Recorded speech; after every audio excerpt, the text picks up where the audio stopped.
Hello, everyone. Good evening from London. I guess good morning to my colleague Josh, who's in the US right now. My name is Rachel Edgell. I'm one of the college counselors, the college coaches at ESM Prep. I'm based in London, so I work with a lot of the students in the UK or in sort of continental European countries who are hoping to apply to university in the US. So Josh, if you want to introduce yourself, and we can kind of explain what our goal is for today. Yeah, of course. So my name is Josh Davis, also a college coach and college counselor with ESM, the managing director of ESM in the UK, where we initially launched the office back in 2015. So I think this is our 7th school year of having ESM offices in Europe, which is really, really exciting. Year after year, we're just here to help students, help families try to figure out this process of applying to American universities. It's not a one-size-fits-all process, obviously, but we like to have these College Quest talks where we at least share not just tips and advice, but also just some stories, some data, and some useful information that people can use to hopefully make part of their own process, or at least just to have as a kind of general knowledge, depending on whatever stage you are in right now. So some of you might have children that are let's say the equivalent of 11th grade in the US, which is, the penultimate year. Some might have even younger, some might be in their final year, right? Which is perfectly fine as well. And we just want to kind of demystify some parts of the process and then just shed a little light as well on others. Yeah, so I think Josh and I have seen an uptick in European applications, and maybe there's a couple of different reasons for that, but I think Brexit complicated things a little bit. And I think as well as we just sort of evolve our careers and what the sort of future of work looks like, I think the American liberal arts approach is really appealing to a lot of people. So we wanted to just have a quick chat about what it's like to apply to the US, specifically from a European-based school, and talk about sort of the differences between US applications and applications that you might see in Europe or in other countries like the UK that would be a popular option for European students, and just try to give as much advice as we can. So if you do have questions about anything that we're saying or anything that we're not saying, we'd really encourage you to use the Q&A feature on Zoom, so you can just put your questions there. I think there's an option to ask anonymously as well if you want to ask a sort of specific question. And Josh and I can keep an eye on that during the webinar, and we'll try to answer as many as we can and save a bit of time at the end as well. But if there's anything that we don't get to, we can put our email addresses in the chat box as well, and anyone can email us afterwards if you've got questions, if you want to have a quick chat about anything to do with US university and applications. So I guess before we get into the specific details of what it's like to actually make an application, I think it's helpful to sort of set the scene and talk about some overall trends that we've noticed in the past few years. And I think these have been exaggerated even more so because of the pandemic. So universities in the US are seeing more applicants than ever before. And I've actually got another slide that I'll show you that has some specific examples of just how many applications universities are receiving, which means that it's getting more competitive. And I think, again, now that more European students are looking to go to the US, it's even more competitive. So that's why it's really important to start early and to really do your research and figure out what exactly you need to do. A lot of universities are putting more and more students on wait lists, and we can talk about that in a little bit more detail later as well.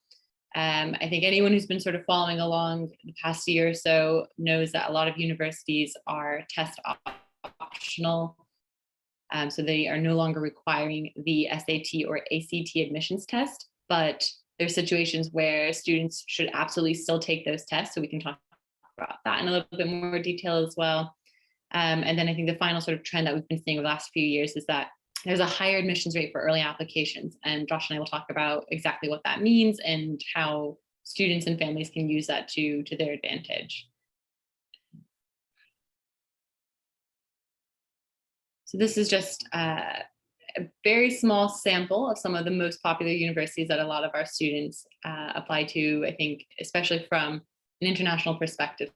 So students from UK and in Europe, you can see the just sheer number of applications that some of these universities received. And these are the most recent data that we have for all of these universities. So UCLA alone had 100,000 applications.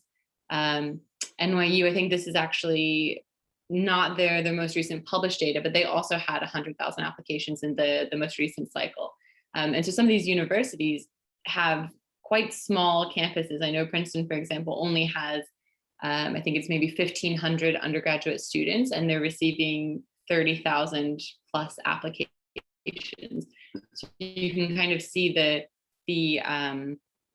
just number in terms of competition, what this looks like for students that are applying. You're really, you're in this mass of applicants, and so you have to find a way to stand out. And Josh and I will talk about exactly how to do that. Especially if you think about, obviously UCLA and NYU are the two examples that were at the top of that list there, two biggest cities in America, but they're not necessarily the two top schools, right?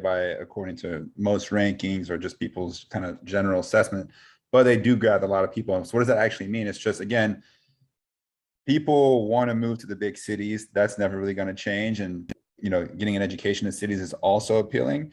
Coming from Europe, it's a similar thing, right? But one thing we always notice is, let's say I'm applying from Paris, it doesn't mean necessarily I have to go to a big city, right? We don't only want kids to look at kind of major cities. There's so many places that don't have tens or hundreds of thousands of applicants that are still very, very appealing, which is why we've included schools, like a George Washington on here, even Duke, which still gets 40,000. These are very, very good schools themselves. Another thing that's interesting is a school like Northeastern, which, maybe 20 years ago, people might not have heard about so much, but they've done such a good job with their strategy, right? Not just their marketing, but just their approach to how they're going to reinvent themselves as an institution, that now people hear about them and obviously people want to go there. So they're a school that I'd say literally 25 years ago, the acceptance rate might have been about 50%, number of applicants, no more than 30,000 max.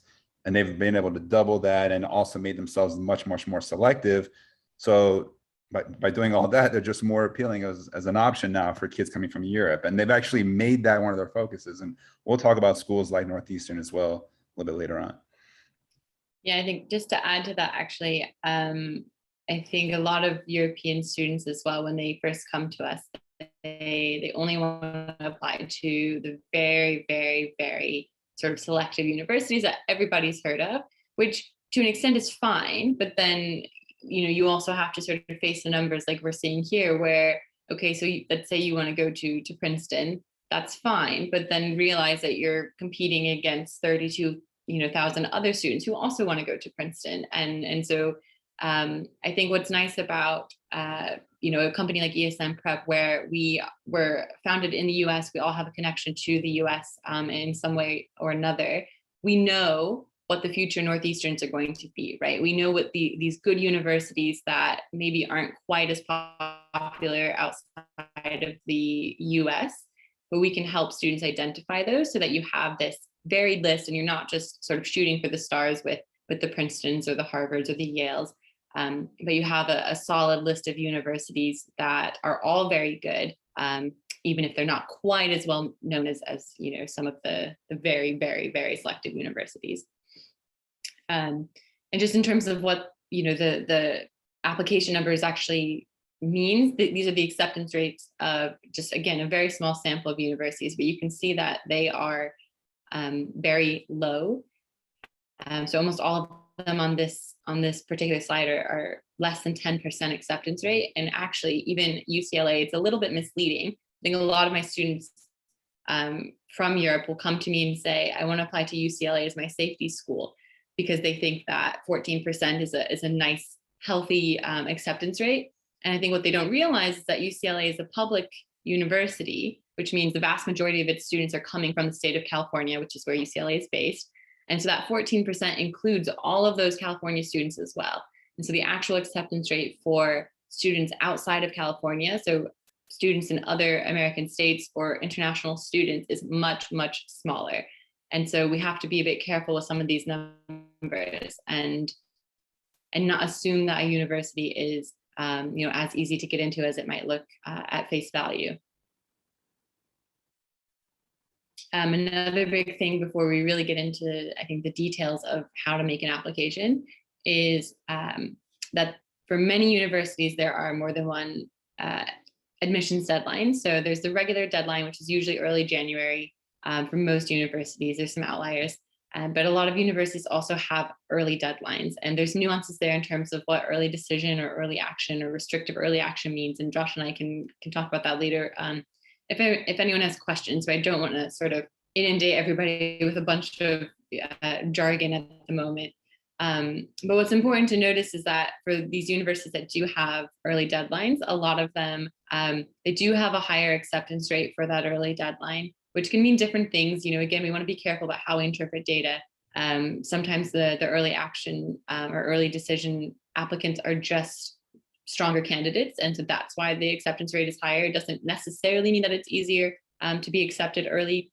But I think what it does mean is that for a lot of universities, if you wait until that regular decision deadline, you might be vying for about half of the seats that were originally available in October, November. So that's something that we really try to encourage students. If you've got a top choice university that you really want to go to and it has one of these early deadlines, you should really be thinking about applying for that early deadline. And I think that, again, sort of leads into something we'll talk about throughout the rest of this conversation, but the timeline of American applications, it's unique. I think it's probably one of the, if not the longest timeline in terms of when students should actually start working on their applications. So, it's September now. If a student is hoping to apply for an early deadline in November and are just now starting, it's going to be rough. It's going to be very, very difficult to get everything done, if not impossible. So we want to talk about how to start early and how to, if you're starting now, we should maybe have a conversation. You send us an email so we can talk about what a sort of realistic application would look like for you then. Anything else you want to add to that? Well, I would just say, yeah, obviously, you see the disparity here between the early decision rates and then the regular decision rates. And it comes back when you talk to admissions officers, kind of the focus on the yield, right? This is a word that you hear a lot about in the process, which is, universities want to obviously accept the right fit kids for their school, but they also want to accept students that are actually going to come. Right? They want to get a commitment from the student. And that's where these things like early decision come into play, because early decision implies, hey, you are my first choice school. I'm applying to UED. If I get in, I am 100% coming to your school. Then I sign that, my parents sign that, the counselor signs that. And then the school just knows, okay, if we're accepting Josh, we're getting that student, right? And that's obviously, for the most part, a paying student. They kind of know, okay, next spot. So they want to fill up those spots.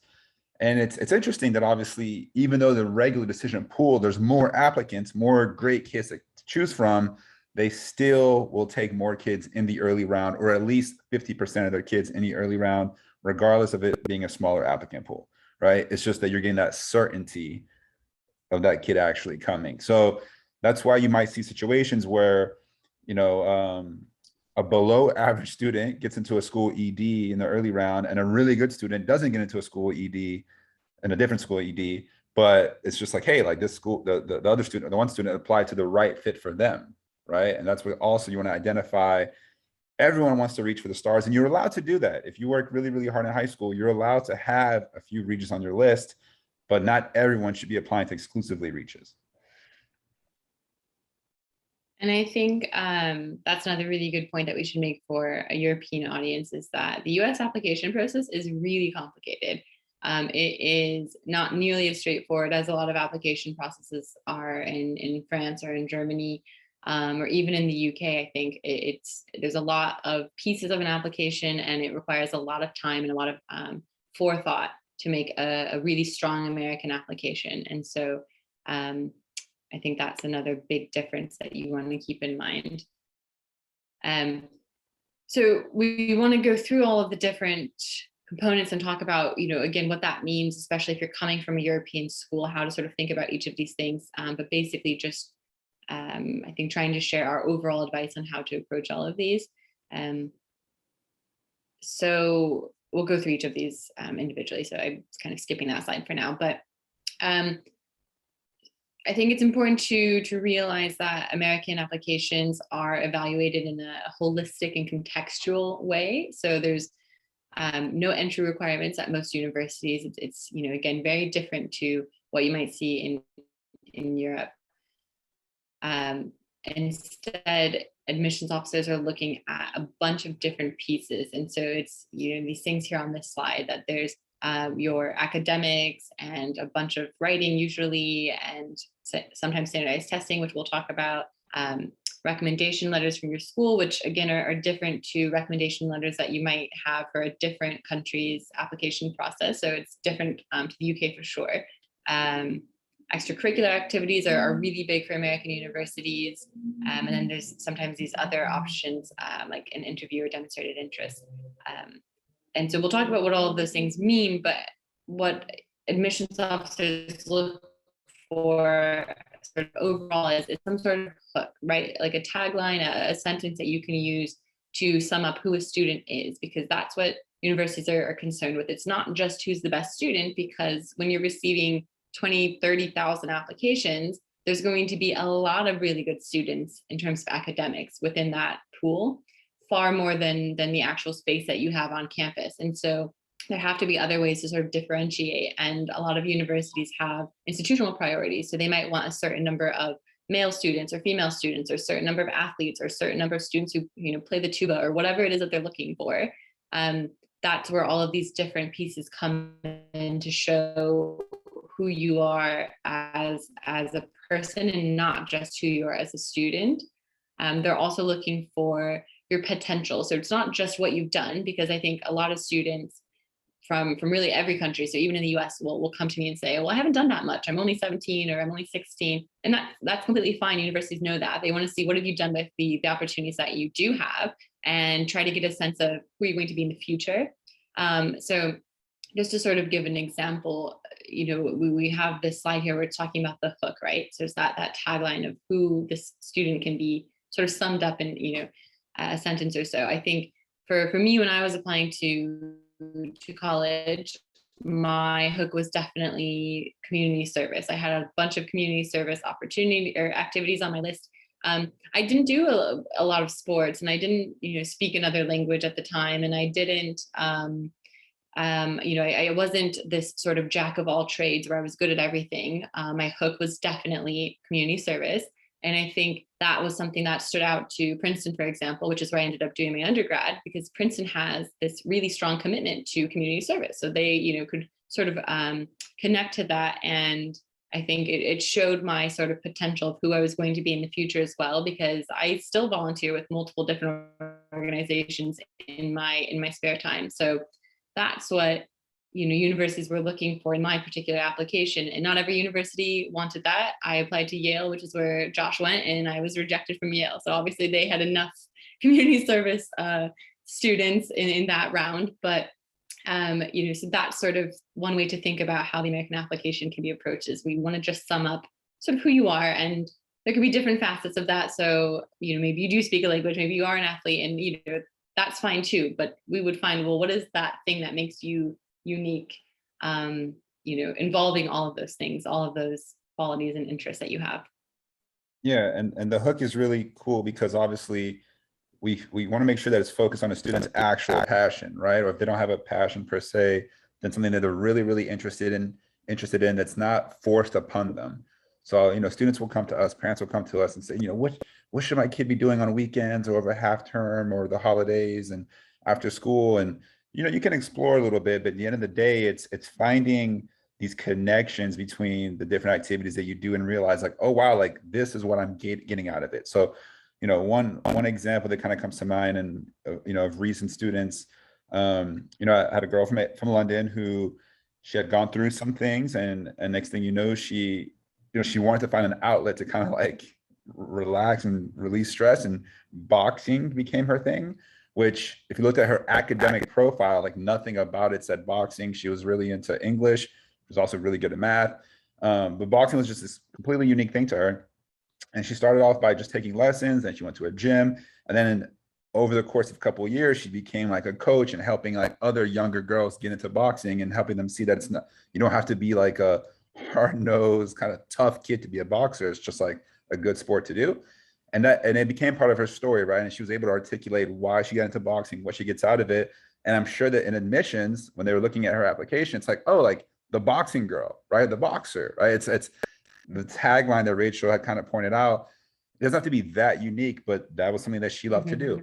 You have other kids that are really into music, or as Rachel said, really into community service, and that opens up more opportunities for them that they can then reflect on and then just speak about how that's helped them with their growth, right? So the hook is really like, what's that thing that you did from, let's say 12, 13, 14, all the way up to 18 consistently that made you realize like, oh, this is part of who I am, right? For the better. And I think in the same way that, Josh was talking about how you don't have to, be perfect and good at, I think that's the old view of American university admissions. I think it used to be like that. And then I think these universities realize that if we expect students to be, really good at academics and sports and music and, languages, we're probably going to get, sort of boring students because they don't have time to do anything else, right? And so we're sort of shifting away from that now. We're looking for students who are, of course, good at, I think academics we'll talk about next, and that is the most important thing. You need to be able to handle a university education. But now universities just want genuine students who are interested in something, who are going to get involved in that and who are going to, move that forward in some way. So in terms of, like I said, the academic side of things is probably still the most important part of the application. So most universities, number one, just want to make sure that a student can manage at university.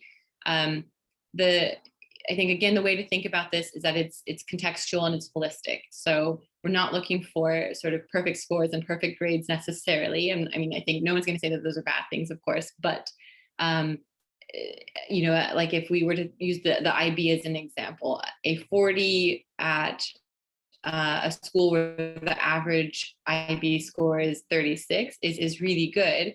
But then if the average score at a school is 42, then a 40 is not quite as impressive in that particular context. And so that's the context that universities will use to evaluate an application. They will use materials from your school, and they will try to get a sense of what does the average sort of student look like at this particular school? What do they do with academics? What do they do with their free time? And try to figure out where a student fits within that sort of spectrum. So, you don't have to be sort of fit into a specific box. I think each country in Europe has sort of a different approach to school. I know that like French lycées have one approach, and then German schools have a different approach, and so on. And that's completely fine as well. They're not expecting you to sort of have an American application, but I think the more research that you do and the more that you can sort of paint your application in a light that makes sense to an American audience, I think that will make things a lot easier for an admissions officer.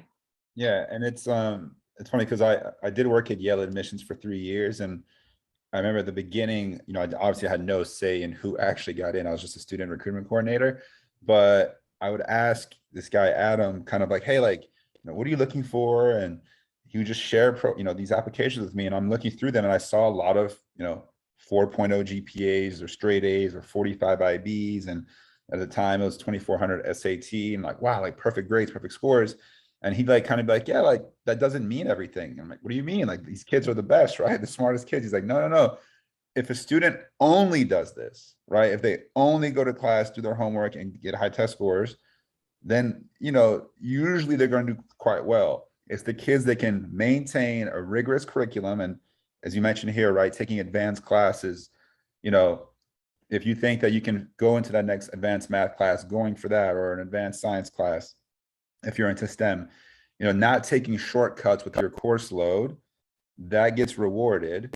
And then obviously, and then you kind of go down the list, And it's like, oh, wow, they were able to maintain a high level of academics while still having a very strong extracurricular profile, which we'll get into, right? So again, if people say, well, okay, I'll take harder classes, but that means I'll stop doing my sports, that's not the right call necessarily, right? It's how can you challenge yourself while still maintaining a healthy extracurricular profile? And then the grades, again, if you get 1B in ninth grade or in year 10 or at GCSE, right? You get like 1, 6, or 7 out of 9 in GCSE. Is that the end of the world? No, because you still have plenty of time to kind of trend more positively, show growth since that maybe, lackluster performance. And then, it's a combination of all, well, essentially 3.5 years of your high school kind of academics. So again, it's not the end of the world if someone doesn't get a non-A. It's not the end of the world if they don't have all the most advanced classes. It just has to be right for that particular student. Yeah, it's very individualistic, and I think that's why we're always happy to have a chat with anyone who just wants to share their situation, ask for some advice. Happy to do that, because if it's not what you do every day, like us, I can see why this would be very overwhelming. So we're here to hopefully not, we want to sort of not overwhelm anyone. Another big component of the American application is the essays.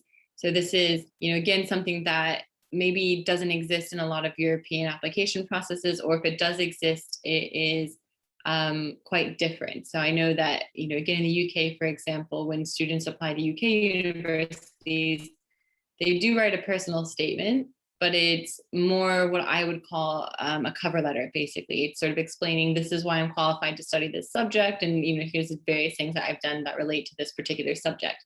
When you apply to an American university, typically you're not actually applying for an academic subject, you're just applying to the university as a whole.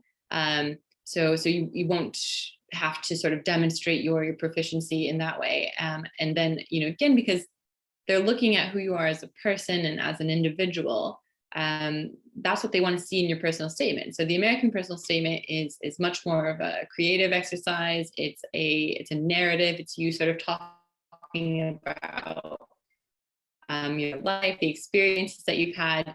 It can really be any topic. So when Josh and I work with students, we try to help them brainstorm and pick a topic that reads well. It's a story of sorts, but that also reveals some important information about the student, right? So qualities that they have, or experiences that they've gone through that really shaped them and made them who they are up until this moment. So that's, I think, a big part of it. And then there's also supplemental essays for many universities, where they ask for those maybe more traditional questions, like, why do you want to study physics? Or why are you applying to our particular university, and things like that. Yeah, those ones are more research based, right? Like you have to, there's 4,000 universities, but realistically there's 100 to 200 that we're probably considering. Not saying you're applying to, but just a smaller portion. But still, you have to figure out, why is NYU a better fit than Columbia for me specifically, right? Or why is George Washington better fit than American University, even though they're both in DC and they're both close to kind of like politics and whatnot. It's really going onto the website and figuring out, okay, this school offers this program, or this club, or this professor has a class and I've listened to them on a podcast or read a book of theirs, little things like that. But the personal statement is the one that takes a lot of time, right? We're obviously going through the process again this year with the kids in the final years, and it's 2 to 3 or sometimes even longer months of drafting and revising and really figuring out, is this my voice? Is this telling my story? Is this connecting different dots in my life? It's not just a list of accomplishments, right? That's the other thing. It's not just, oh, I've done all these things, therefore I deserve it. It's, again, at 17, 18 years old, trying to really express your view of yourself, therefore your self-awareness, and your outlook on the world, kind of what, type of perspective you're bringing to the eventual campus that you're going to. So it's a lot to think about. It's probably like the deepest exercise that a kid will have done by that point. And it's only 650 words, right? It's very concise. So it's a lot of fun. I should put it out there too. It's also a lot of fun. Yeah, I think it's a self-exploratory process. So it is fun, but I think the caveat is that you have to give enough time. And as Josh was saying, just the essay can take months. And I think, the some of the research for these supplemental essays where it's asking, why us, like Josh was saying, it's not enough to say, I want to go to Columbia or to NYU because they're in New York City. Well, that applies to both of those universities. And it doesn't explain why you want to go to one particular university that's in New York City. That research can also take months. And it's something that I think a lot of international students, a lot of students that are coming from Europe are not prepared for. That, just if you haven't thought about it before, because I think most students coming from Europe haven't sort of realized the scale of American universities, how many there are. And even if you just look at the ones that people have heard of, it's still far too many for you to actually apply to. As Josh was saying, if we're considering 100 universities, you cannot apply to that many. It's just impossible. I don't think anybody has the time to do that. So, maybe a more realistic list could be anywhere from, 5 universities to 10 universities to 20 universities, depending on exactly which universities are on the list and what the student sort of, wants out of the process. But yeah, I think, just sort of being aware of all of these differences and this, especially the time difference, I think is really, really helpful for European students. I think we could probably skim over this. We'll just have a quick sort of update on testing because, like I said earlier, a lot of universities this year are still test optional. We don't know what that will be like for next year. Some universities have started requiring testing again, so I imagine more will do that next year. But we really have no idea. But basically, there are 2 main admissions tests for US universities, the SAT and the ACT. Students can typically take one or the other. Universities view them equally, but it's just a way to sort of, again, give extra context to a student's academics. So especially if a student is applying from a school that's not as well known, it can really help to have that sort of standardized score that just shows, this is how well I can do, sort of basic university skills like math and analyzing some text and so on. But I think we can maybe come back to this at the end if people have specific questions on it, unless you have anything else you want to add, Josh. Yeah, I know that it's a continuously evolving thing, right? The SAT and the ACT, where again, when I was going through the process, the ACT applying from Belgium, so obviously continental Europe, there wasn't even an ACT option at the time. And then at some point during the 2010s, the ACT surpassed the SAT in terms of market share internationally, which then made the SAT completely revamp their test. And then now they're very, very similar, right? Like in terms of like the actual content on the test, it's very different than when I took it, just 15, 20 years ago. But it's something that you can actually prepare for. You can find resources online. Obviously, you can work with one of our mentors and kind of grow your confidence around the test. So it's not something that needs to be like a terrifying part or the deciding factor. Or like, well, I'm not going to go to the US because I don't want to do the SAT. It's like, whoa, whoa, whoa. There's ways around that, right? And then the whole test optional, test blind thing is, again, a work in progress, but it's always, I would say, more useful to approach it as if you are going to test. And then if you really, really, for whatever reason, it's not going the way you want, then it's like, okay, then you visit schools or look at schools that are test optional or in better cases, test blind. But even the ones that are test optional, so many kids are submitting test scores. And it's just such a differentiating factor that you don't want to be on the wrong side of that, right? So again, we got to be very, very calculated when you approach the testing decisions. Yeah, exactly. I think like many things, it's a very individualistic thing. But I would say probably generally speaking, we still encourage anyone who can take a test to go ahead and do one. And then, like Josh was saying, as long as that score sort of seems in line with where you would view yourself academically, then that's a great score for you, and you should submit that to universities. But I think we'll, again, take more questions on that later if anyone has them, just because there's we could do an entire webinar on standardized tests. So another major difference between US applications and applications in a lot of other countries are recommendation letters. I actually don't really know, Josh, maybe you know a bit more about this than me, but I don't really know what recommendation letters look like outside of the UK, just because I have not experienced that. But I know that in the UK, for example, reference letters, as they're called, are, similar to the UK personal statement, where they're very focused on the academic subject. But in the US, what universities are actually looking for in recommendation letters is some description of what a student is like in the classroom. So they want to know, what is it like to teach you? How do you sort of behave in class? How do you contribute to class? So there's a little bit of the how you interact with the subject material, but also how do you engage with your classmates, and what kind of questions do you ask, and what sort of potential does that teacher see in you that it would be very helpful for another teacher to know. So it's a little bit more. I think it tends to be a little bit more of a casual letter.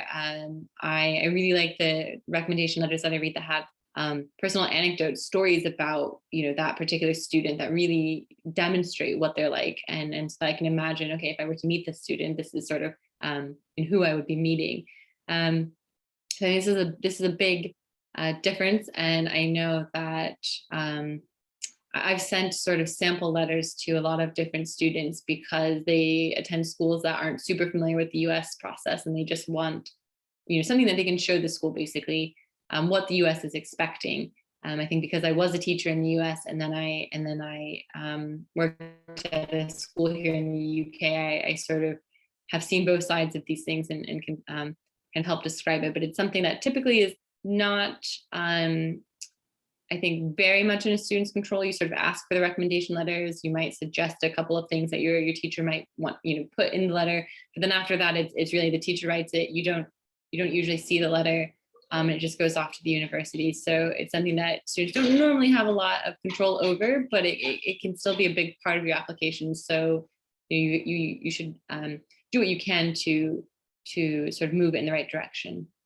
Yeah, and it's also important to keep in mind, like, not that this should be the reason you develop a relationship with a teacher, right? But the relationships you develop with them will matter, because typically this is an 11th grade teacher. So year 12, lower sixth in the UK system, seconde, no, première in French system, the year before terminale. But basically it's like the teacher that know you best, the teacher that if you visit the school after high school, right? Once you're an adult, you come back to the campus, walk through the hallways, that teacher spots you and they're like, oh my, huge hug and so excited to see you because you guys had that type of relationship, right?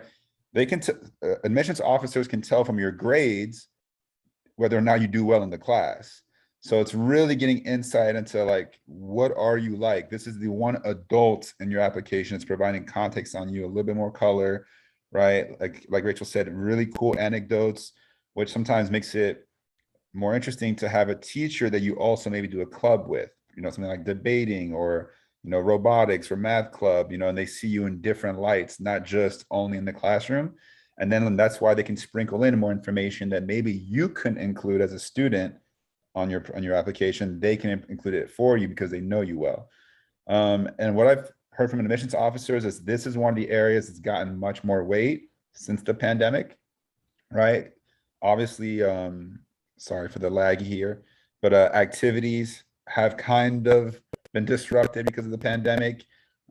Test scores have obviously been disrupted because of the pandemic, but relationships with teachers, even via Zoom, right? Even just sending emails back and forth and being a self-advocate. These are the things that are, showing more, more of a, I guess, a relevance, essentially, when you apply. Exactly. And I can say from a classroom perspective, the recommendation letters that I would write were not always the student that had the highest grade in my class, but they were the student that I was excited to see when when they would show up to my classroom, or if they weren't there, I would ask, oh, is so and so okay? And we had that sort of rapport going, where we would talk about things other than just sort of sitting and doing the curriculum. Maybe they would ask questions about the topic, kind of extending it into the real world, or maybe they would get completely off tangent, but sometimes that's okay. So it's the relationships with teachers is what you're looking for sure. So extracurricular activities. This is a really big one, I think, for the US, because it's for a lot of European countries, this is, either very small part of your application or non-existent in many cases. And that's a big difference. But basically, the question that universities are trying to ask and answer in your application, and by asking about your extracurricular activities, is, how are you going to contribute to campus? Because you will be living on or nearby this university campus for 4 years, and they don't want you just to come to class and then go home. They want you to be involved. They want you to join clubs or societies. They want you to make lifelong friends that you have a group chat with and you talk to each other every day, 10 years out. Like, that's what they want. And they can get a sense of that through your extracurricular activities. And these can be a lot of different things. So, there's no perfect formula for US admissions, but really what universities are looking for is that you have tried some different things, kind of figured out what your interests are, and then you went deeper into this interest, tried to find some leadership roles, or demonstrated some initiative by expanding a group or starting a new group or something along those lines. Doesn't always have to be school related. So I have a lot of students that attend schools that just where extracurricular activities are just really not a big focus, and so they do things in their free time. So maybe they're in a club sport, or maybe they volunteer at a local organization, or maybe they just take care of an elderly family member, and that absolutely counts as an extracurricular activity. So does part-time jobs, or really anything that you do with your time outside of classes, whether it's in school or outside of school, that could count. Because all of those things sort of make you who you are, and sort of show what kind of community member you are and what you might do when you get to campus.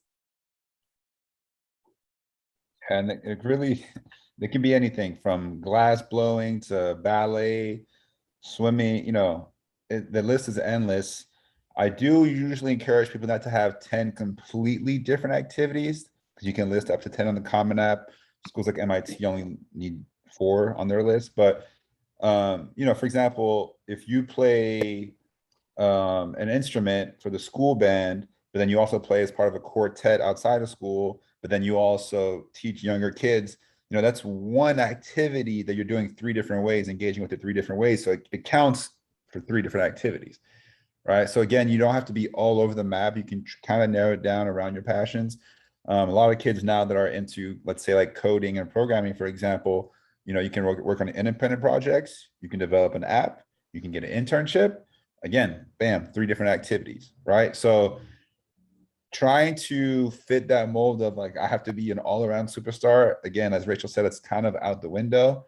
Focus in on your passions. Exactly. Another maybe not super big part of the application process, but still important, is interviews, which again are very different to I think some countries don't have any sort of interview process as part of their undergraduate applications, and some, like the UK, have them in specific situations. But I think the biggest thing to know is that for most American universities, the interview is a very casual conversation, sometimes with an admissions officer, sometimes with someone who is just a graduate of that university. I used to do alumni interviews for Princeton. So this was, I don't know, a few years ago. And so I was just literally a graduate of Princeton. I had no other sort of qualification to make me an interviewer. And I would just have 30-minute conversations with applicants who sort of lived in the area where I was living. And I would ask them things like, what is your favorite subject in school? How do you sort of explore that? What's your favorite extracurricular activity? How did you get started in that? What kind of food do you like to eat? And it's really just a way to sort of get to know them, and then to be there as well so that they could ask me questions about Princeton. And so that's the way that I would think about it, is that it's a 2-way conversation. They're trying to get to know you and just make sure that, sort of the vibe that you give off on your application is similar to what they get in person. And then to answer any questions that you have about what it's like to be a student at that university, because it's just as important for you to decide that the university is a good fit for you as it is for them to decide that you're a good fit for them. So it's a pretty low pressure, interview, I think, but you want to prepare a bit. you want to, if they ask you why you applying to this university, you don't have an answer. That's already not, off to a great start. But it's they're not going to ask you trick questions or anything like that. It's just really a chance to get to know you a little bit more in a different way. I think nowadays they're all on Zoom or WhatsApp or something like that. So they used to maybe meet you at a coffee shop or something like that, but now I think it's all online and pretty easy to work around your schedule and things like that. So it's quite a flexible part of the application.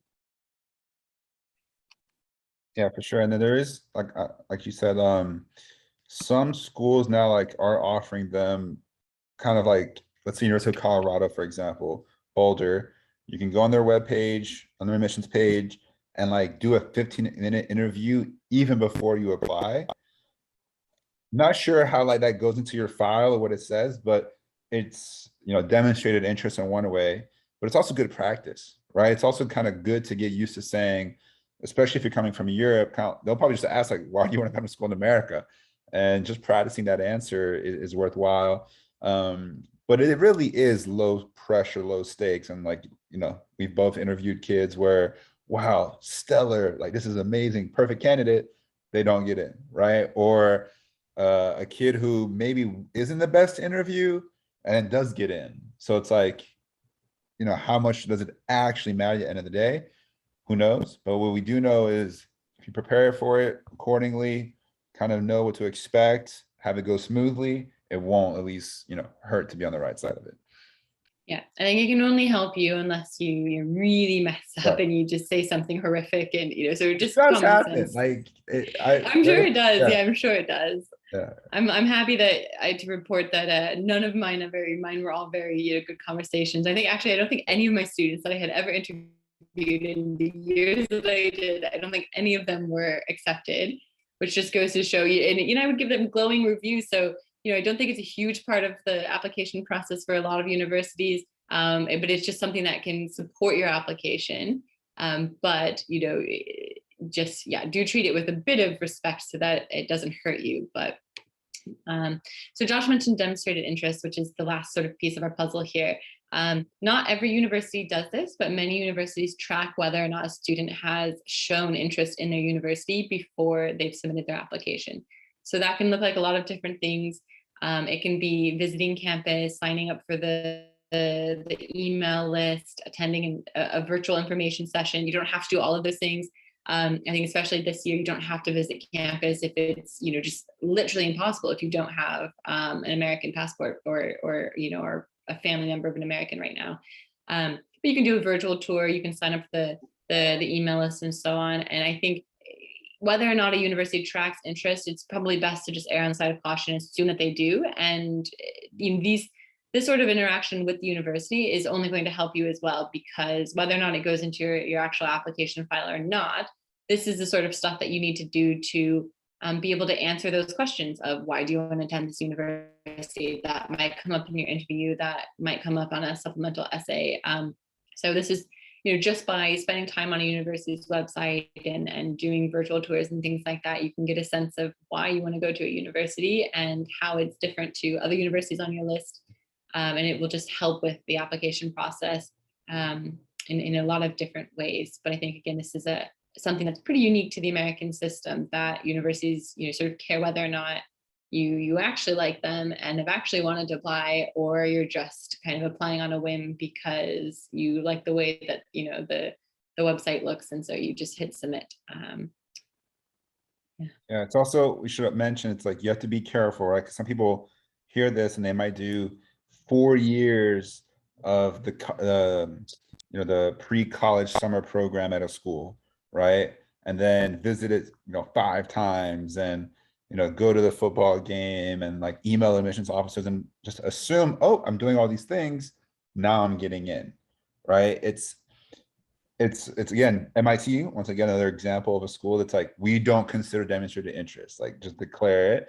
Whereas other schools say maybe it's like, of the 4 ways you can consider something, heavy consideration, light consideration, things like that, it's something that they lightly consider.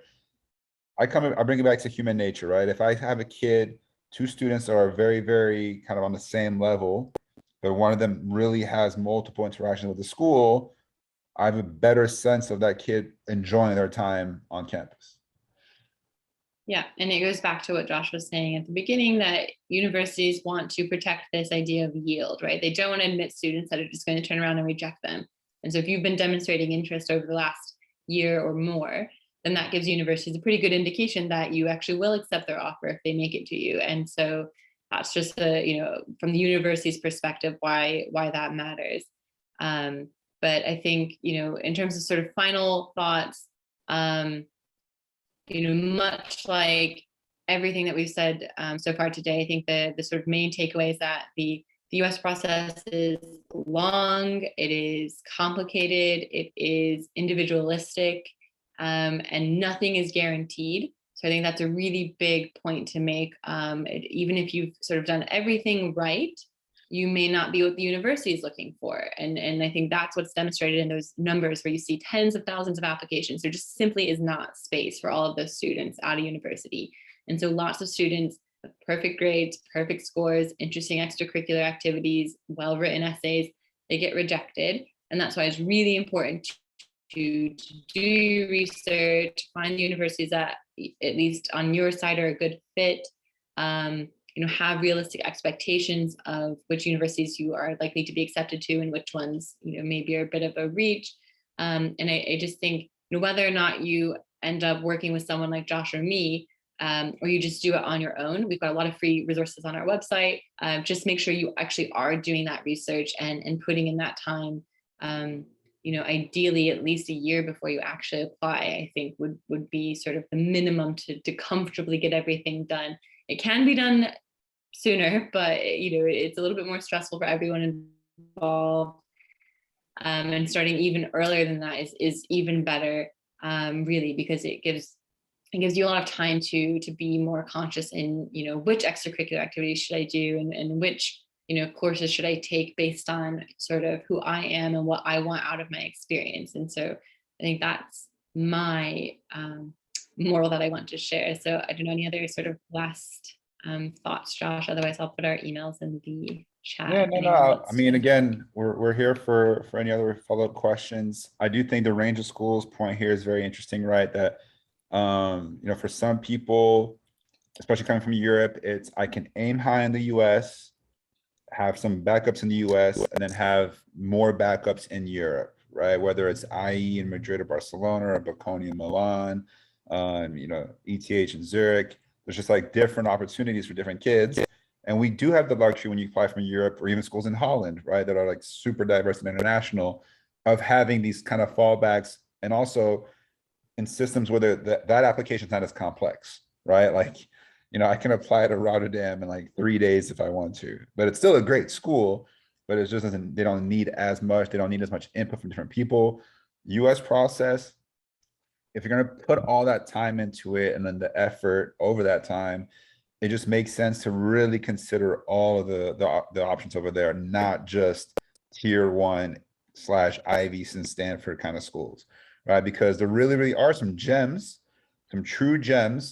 And I always use the analogy of like designer brand, people that wear fashion or into fashion. It's like not everyone needs to be wearing Gucci, Prada, Louis Vuitton, right? There are kids who will wear like Nike every single day because they're comfortable in it. There are schools that are very, very much like a Nike, which is also, by the way, like a major brand, right? So again, it's understanding what's the right fit for you, and really doing the proper research and due diligence. And then, usually it tends to work out. So with that said, if anyone has any questions that you want to ask, we can spend just a few minutes here, I think. Otherwise, our emails are in the chat. So please do email us if you have any questions, or if you want to have a quick call with either one of us, we're happy to do that. But if you want to post in the Q&A, we are happy to answer those. So if you just click Q&A and then type out whatever question, we'll give everybody a minute. Josh, I think I'm going to steal your fashion analogy. I really like that.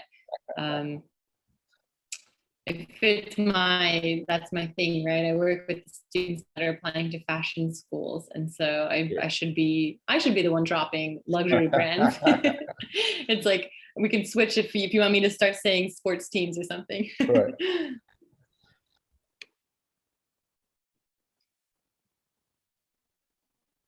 Yeah, and again, thanks everyone for obviously joining, and on this on a Wednesday evening as well. We'll be doing these throughout the school years, throughout the school year, and we have a number of webinars on the website already, talking about a number of different topics. So please feel free to use that as a resource. But if there are no questions, I guess we'll just. Oh, here's one. Yes, Joyce, we can definitely talk about how we support students and families. For the main part, it's just kind of being a guiding light, if you will, right? I say that for families, we're more consultants. For students, we're more counselors, right? Because the students need to feel like they're really being empowered one-on-one by someone in this process, which is what we like to do, and make sure that they have, advice that's relevant to them. And then for families and for the parents, it's just kind of understanding everything else that kind of goes into the picture. At what points they need to be involved, whether it's like, booking campus visits and trips to the different schools, or even in the application, there's a couple areas that parents need to fill out. But for the most part, it really is student driven, and we kind of tend to focus more on the one-on-one student interactions. Yeah, and I think, just to give an example, so Josh and I both have had experiences before we joined ESN Prep that sort of helped us, fit into both of those roles. So Josh used to coach basketball. I used to teach in a classroom. So, we're used to sort of the student perspective. And then because we both worked schools and Josh used to work in Yale admissions, we also have these other perspectives to help with the actual application process, which is sometimes not super easy, not super fun, but we can walk everybody through that, and then really just be there for the student as a mentor throughout, not just the application, but really anything that happens. Sometimes my students come to me with things that have nothing to do with the application process, but it has to do with their life, and that's important. And so we have to be able to relate to that and provide some guidance and sometimes sort of mediate for the family. I think we try to just take the stress off of everybody, parents and student alike.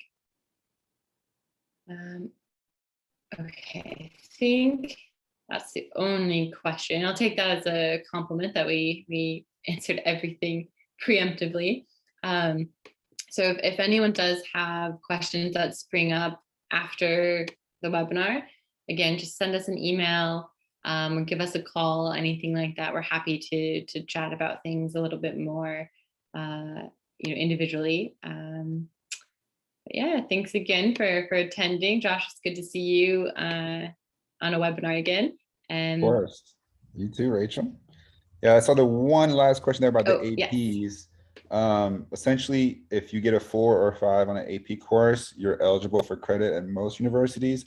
It does depend on the school. We should also mention that doing well on A levels, pre-U's, the back for the lycée, all of those can actually get you out of, for example, introduction to economics or introduction to psychology if you've already taken the high school equivalent of that course and done well enough on it. Doesn't mean you'll graduate that much early necessarily, but it means you have kind of access to more, advanced courses. Yeah, exactly. And it depends on the university. So each university will have different policies for how they actually, approach sort of credit and things like that. But at the end of the day, I think if a student can take those AP, those, sort of challenging courses, that's always a good thing as long as it's balanced. Okay, great. So thanks again, everybody. And hopefully we will talk to you all soon. All right. Thanks, guys. Have a good one. Bye.